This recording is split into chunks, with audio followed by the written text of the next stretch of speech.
কিনছি কিনছি, হাটের সপ্তাহে তাজা গরুটাই কিনছি। ও মিয়া, আর তোমার কি খবর? গরু কিনবা কবে?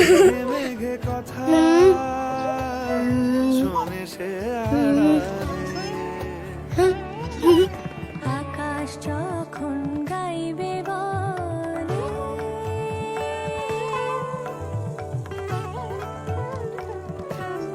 ওই রুবেল, ওই কই গেলি তুই? যখন গাইবে জি স্যার। বলে কই গেছিলি তুই? খেয়াল রাখার মানুষ না, গরু যদি লাত্তি হতে দেয় কি করতে তখন? হ্যাঁ, কামচোর। চলো, আবার যদি বাসায় কাম চলো। চুরি করস তাহলে তোরে বলে আমি এখান থেকে খেলা দিব। তুমি ঘর থেকে বের হয়েছো কেন? ঘর থেকে বের হলে বলেছি না মাকে বলতে? মা, গরুটার চোখগুলো কি সুন্দর না? বাবা, বাবা আসছে। এই যে বাবা, তোমার জন্য। হ্যাপি? বাবা, আমাদের কোরবানির গরু কবে আনবা? জারিফ, যাও। আচ্ছা, আমরা কি এবার কারোর সাথে কোরবানি দিতে পারি না?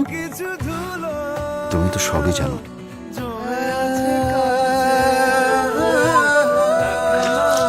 এইরকম চাপা কষ্ট নিয়ে জারিফের বাবার মতো কত বাবাই নিয়ে এবার ভুলিয়ে রাখতে চাইছে তাদের অবুঝ সন্তানকে।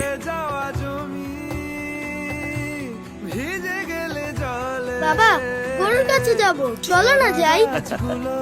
চলো বাবা, একটু বাসায় যাই। না, গরুর কাছে যাব। জারিফ, বাবা, মা তোমার জন্য তোমার ফেভারিট ফুড রান্না করেছে।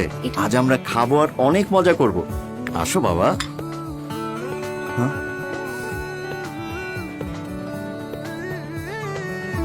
চাচা, ঈদ মোবারক। ভিতরে ওই আসুন। মোবারক। কি মিয়া, কোরবানি দিবা না? চাচা, এইবার কুরবানি। আরে আমার কোরবানি কি তুমি কোরবানি না? এই মেয়ে, জিন্দিগিতে হুঁচো কোনো সময় যে আত্মীয় স্বজন পাড়া প্রতিবেশী ছাড়া কোরবানি হয়? হ্যাঁ, আহো মিয়া আহো। কই আমার নাতি কই? জারিফ মিয়া আহো। এই অসময়গুলো বদলে যেতে পারে সুসময়ে যদি এভাবেই আমরা আমাদের পাশে থাকি কোরবানির মহিমায় মহিমান্বিত।